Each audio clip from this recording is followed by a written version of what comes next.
A recent study has found the academic performance of Native American students in Albuquerque public schools is lagging behind their peers, and a Santa Fe judge has determined the New Mexico Public Education Department has not held up its end of the bargain in the Yazzie Martinez lawsuit. With New Mexico set to launch a new regionalized approach to providing mental health and substance abuse services in June, Governor Michelle Lujan Grisham's administration is taking steps to prepare. From the Albuquerque Journal, this is the leading news. I'm Gino Gutierrez. It's Wednesday, April 30th, and I'll have more on those stories in a couple of moments, plus a look at other headlines from the Journal newsroom and the weather forecast on the other side of this break. This episode is brought to you by the Kirtland Partnership Committee. For 30 years, we've been dedicated to supporting, growing, and preserving the Kirtland National Security Complex. We work tirelessly to enhance military readiness, foster community partnerships, improve quality of life, and promote economic development right here in New Mexico. Join us in our mission to ensure that Kirtland remains a cornerstone of national security and a key provider of quality jobs and investment for all of Greater Albuquerque. Together, we can make a powerful impact. Kirtland Partnership Committee, proudly shaping the future of our national security for 30 years. A recent study has found the academic performance of Native American students in Albuquerque public schools is lagging behind their peers, and a Santa Fe judge has determined the New Mexico Public Education Department has not held up its end of the bargain in the Yazzie Martinez lawsuit. With more on both of these developments, I'm now joined by the Journal's education reporter, Noah Kalabach. Noah, thank you so much for joining me. Hey, thanks for having me, Gino. So Noah, as we touched on at the top, there's some issues going on at both a local and state level when it comes to education, but let's start at the local level first. In this study that found that Native American students in APS are lagging behind their peers, can you give us more of an overview into exactly what this study found? Yeah, I'm happy to. So this is the first time this report's ever been released, and pretty much what it looks at is the performance of Indigenous students at Albuquerque public schools. You know, among some of the big things that the report found, to give our listeners a little bit of a Cliff Notes version, but still please go read the story. You know, a lot of students surveyed felt like a lot of the Indigenous students felt like they didn't matter at the schools they were part of to the people around them. Chronic absenteeism was higher than other demographics in the district.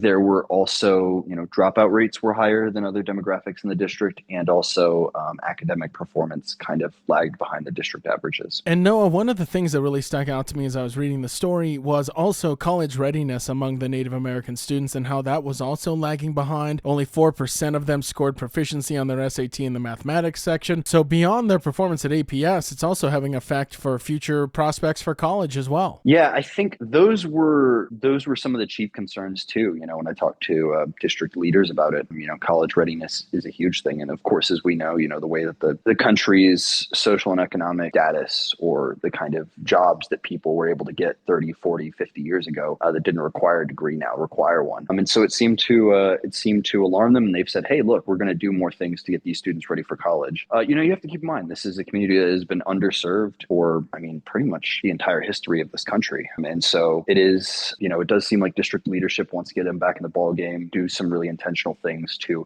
improve the student outcomes for its Indigenous students. But yeah, that report did show, SAT scores were not, to say the least, they were not great. And as far as solutions go, Noah, how is APS planning to attack this problem? Yeah, absolutely. The report lays out 7 different suggestions. Some of the big ones that I noted in my story were, strengthening those connections with Indigenous and tribal communities. Another one was, having more Native teachers in the classrooms, and then also increasing equity, which I believe, kind of goes hand in hand with those 2 initiatives. So, and the district has said there's a lot of recommendations in this report. They didn't disagree with them, and they've said, we're going to prioritize what's going to make the biggest splash out of the gate. We're doing the short term. We got time to do the long term stuff. We're doing the short term and what's going to have the most immediate impact of these suggestions. So APS was some work to do on the local level after that report comes out. But Noah, let's shift gears to the other story you covered on Tuesday. And that was a Santa Fe judge determining that the New Mexico Public Education Department has not held up its bargain of the Yazzie Martinez lawsuit. What can you tell us about that? Yeah, pretty much, as many of our listeners are familiar with who have been around New Mexico for a while, the Yazzie Martinez case had a new hearing today. And this is a case that has played out in the courts for over a decade now. Back in 2018, there was a landmark ruling that students' civil rights were being violated because the quality of education in New Mexico was not good good enough, and so to kind of right that wrong, if you will, PED was tasked with improving student outcomes, providing better education. And yeah, I mean, Judge pretty much said they haven't done that, and they are tasked with doing their own, they have to come up with a plan now for how they're going to overhaul that system to improve those academic outcomes, because over the last 6 years since that ruling, there hasn't been enough evidence, at least for one Santa Fe judge, to say that they're okay or they've been abiding by the order from that landmark ruling. And Noah, the thing that was probably the most striking about your story is despite the claims of $2 billion in added investment and some improvement, students of color here in New Mexico continue to perform below state averages. Yeah, and in that 2018 ruling, I mean, it did revolve around improving academic outcomes for Indigenous students, for Latino students, for Black students. It was those underserved communities. And, I think that the NM Vista's report shows that those communities are still catching up. So some work to be done at both the local and state level when it comes to the education of Native American students and students of color. Journal education reporter Noah Kalabach with the latest. Thank you, Noah. Always a pleasure, Gino. With New Mexico set to launch a new regionalized approach to providing mental health and substance abuse services in June, Governor Michelle Lujan Grisham's administration is taking steps to prepare. With more on this, I'm now joined by the Journal's Capitol Bureau Chief, Dan Boyd. Dan, thank you so much for joining me. You bet. Thanks for having me. So Dan, as you and I discussed several times during this year's 60-day legislative session, healthcare across New Mexico is one of the key issues that lawmakers really honed in on, particularly behavioral health services in rural parts of the state as well, which led to the passage of Senate Bill 3, which is rolling out this regional approach to healthcare. And the governor's administration, in your story, as we mentioned at the top, is starting to get the ball rolling on this. Yeah, so this is a bill, that passed that had quite a bit of attention during kind of the first 30 days of the session, and really kind of overhauling the way that the state provides mental health services, substance abuse treatment kind of services. It's really been a centralized system, and there's been a lot of criticism that it just hadn't been working. So this new bill that the governor signed in February kind of changes. It kind of shifts to more of a regional approach where different regions of the state will have to come up with plans for how they want to, implement these type of services. And, these deadlines are pretty quickly approaching. As of June, some of a plan will have to be in place, and then there'll be kind of a monthly reporting requirement. So kind of given that backdrop today, the State Healthcare Authority announced that they've hired an individual for a new job to kind of help guide and implement, the implementation of this new law. And Dan, as you mentioned, that new leadership appointment comes in the form of Christy Brooks, a former U.S. federal health official and a member of the Choctaw Nation as well. She's been hired as the Director of Behavioral Health Transformation and Innovation, so she'll help oversee this rollout. And one of the key things in this rollout, Dan, is something you and I talked about during the session, and that is the increased role of the judicial branch, especially when it comes to oversight. Yeah, and that's definitely a new approach, having the judiciary take on a more central role in behavioral health programs. Governor Michelle Lujan Grisham at first was a little skeptical of that. Eventually, as the session went on, the bill kind of evolved, and some of those concerns were addressed. But certainly bringing Christy Brooks on board, I mean, it's going to be a tall task for her to kind of hit the job running and really kind of coordinate between different branches of government, the executive branch and the healthcare authority, but then with the courts as well, and kind of working with court officials and local officials to see how this is all rolled out. And she'll be starting work next week. So,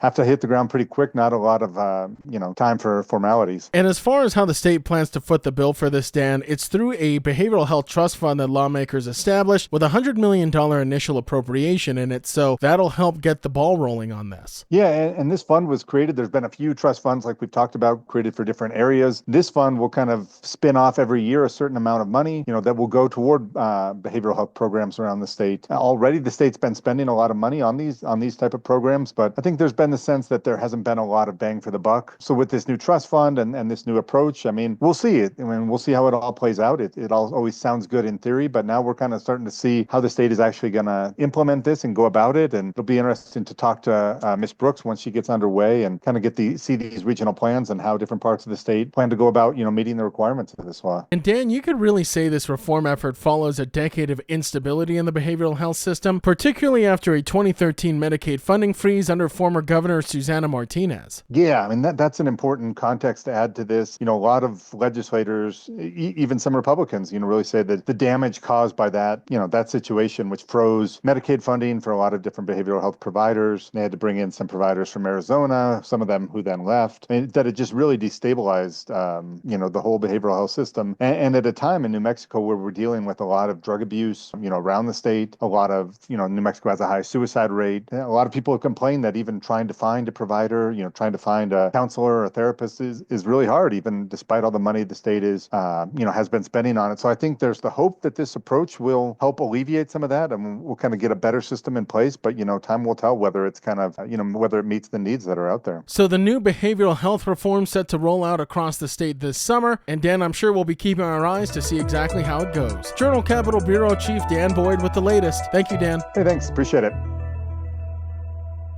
In other headlines from the newsroom, 21-year-old Yazzie Florencio Parra pleaded guilty Tuesday to 4 felony charges related to the 2022 shooting death of 18-year-old Jada Gonzalez at a house party in Albuquerque. Parra, who faces 6 to 12 years in prison, admitted to shooting at the dwelling, conspiracy, and tampering with evidence. He was part of a group of teens who showed up uninvited to the party after seeing it on Snapchat. After being kicked out for flashing guns, the group fired gunshots from a car, one of which fatally struck Gonzalez, a high-achieving senior with a college scholarship. 2 co-defendants have already received sentences of 24 and 29 years for their role in the killing. Parra's sentencing date is yet to be set. Former Doña Ana County Magistrate Judge Joel Cano and his wife Nancy Cano were released on $10,000 secured bonds Tuesday and are facing charges of conspiracy and tampering with evidence in connection to a federal investigation involving alleged members of the Venezuelan Tren Agua gang. The Canos are accused of helping 3 men, including one facing federal firearm charges, by allegedly destroying evidence, a phone, and a Facebook account. One man had lived on their property after doing handyman work. While prosecutors requested the couple be barred from living together, the judge rejected that as unworkable, citing their constitutional rights. However, the judge did impose a unique condition. The Canos are prohibited from renting to non-citizens or anybody without permanent U.S. residency and must verify the legal status of all of their tenants. The couple, who own 8 rental units, did not object to the restriction. And the Albuquerque Isotopes continue to dominate Pacific Coast League attendance thanks to creative promotions, even with a losing record. Their biggest draw? Their wildly popular Mariachis de Nuevo Mexico games, part of the MILB's Copa de la Vision initiative, which features music, dancing, and unique jersey giveaways. This week, however, the Isotopes are packing nearly all of their top promotions, including Dollar Hot Dog Night, Little League Nights, fireworks, and a mariachi game with a jersey giveaway into a single stretch of games